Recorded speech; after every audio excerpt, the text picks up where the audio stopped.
When Disney's Pixie Hollow series introduced us to Tinker Belle's origins, it painted a whole new world for her character. A world with a strict hierarchy based on talent. In the first Tinker Belle movie, Tinker Belle finds herself assigned the role of a tinker, essentially a fairy engineer. But she wasn't too thrilled about it, and I wouldn't either. While it might seem strange for Tinker Belle to dislike her calling, her reaction is very justified. The Pixie Hollow system sets up a division that treats tinkers as lesser than, restricting their contributions and opportunities. Let's break down why this system is unfair and why Tinker Belle had every right to feel frustrated. In Pixie Hollow, talents are assigned strictly to what a soul believes in, and each fairy is expected to stay within their designated category. There are magical talents, those who can control natural elements or interact directly with seasonal changes. And then there are tinkers, the fairies responsible for building and maintaining the tools that help Pixie Hollow function. The hierarchy here is clear.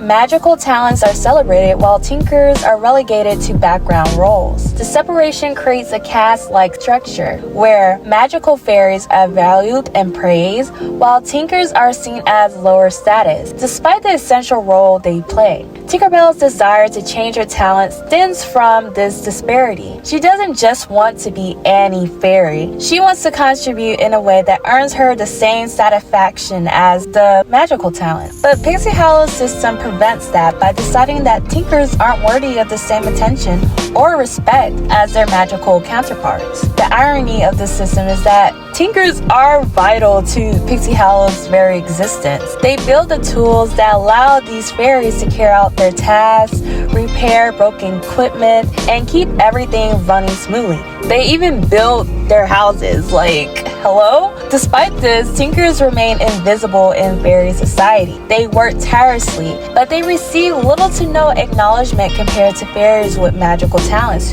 who perform their tasks out in the open. This dynamic makes Tinker Belle's frustration understandable. She is asked to support a society that doesn't respect her talent. It's a classic case of someone doing all the hard, unglamorous work but receiving none of the recognition. Tinkers like Tinker Belle are expected to stay in their lane, accept their lesser role, and be satisfied with making things easier for everyone else while being confined to the margins of Pixie Hollow life. One of the most frustrating aspects of the system is that tinkers aren't allowed to go to the mainland. They do all this work, but they can't even go to the mainland because that's where all the magic happens. While other fairies take part in the magical tasks of changing seasons, bringing spring flowers, guiding autumn leaves, and creating snowflakes, tinkers are forbidden from joining in. Instead, they're kept within Pixie Hollow, far away from the action, denied the opportunity to see the direct impact of their work. This exclusion feels very unfair. Tinkers build the tools that other fairies use on the mainland,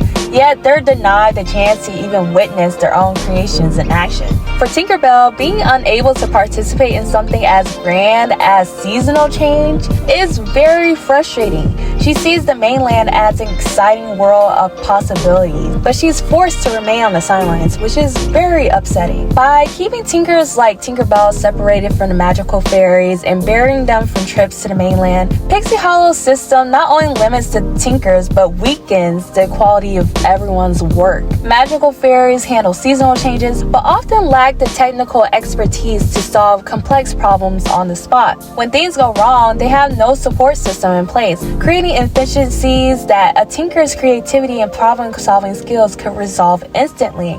Bringing tinkers along could foster collaboration and encourage the sharing of ideas. By denying tinkers these opportunities, Pixie Hollow loses out on these collaborations between talents that could make each seasonal change smoother, faster, and more innovative. Moreover, magical fairies don't fully understand the effort it takes to create and maintain the tools that they use on the mainland and on a daily basis. This lack of awareness reinforces a sense of entitlement among magical talents and prevents them from truly appreciating the roles of tinkers. By restricting tinkers to the sidelines, the system not only underestimates their value, but also deprives the community of greater creativity and efficiency. So Tinker Belle's frustration with being labeled just a tinker reflects a deeper issue in Pixie Hollow's rigid system, one that resonates with real-world struggles. The divide between magical and non-magical talents show the importance of creating systems that value all forms of contribution. In our own world, people often face similar hierarchies where certain skills are exalted while others are minimized. Tinker Belle's journey reminds us that the need to rethink how we value different roles, advocating for a more inclusive environment that sees the worth in every kind of talent. So her story really serves a powerful critique of systems that limit people based on different categories. When Tinker Belle fights against her assigned role, she's doing more than just seeking adventure. She's challenging a whole structure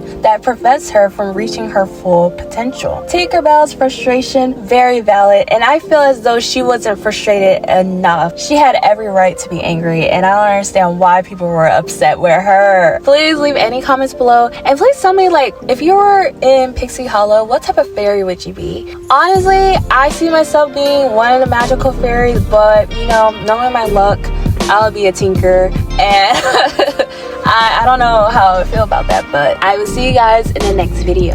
Bye!